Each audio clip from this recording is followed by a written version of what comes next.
guys na balihonan na to ni atong puto.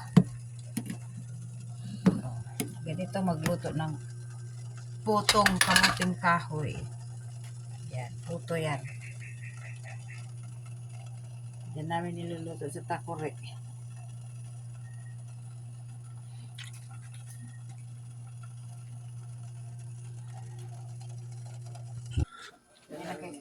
Tanggalin na natin guys, luto na to.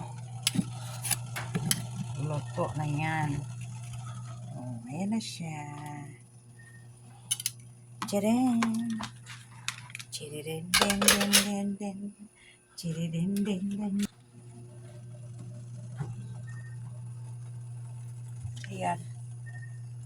Maglagay na naman tayo ng panibago para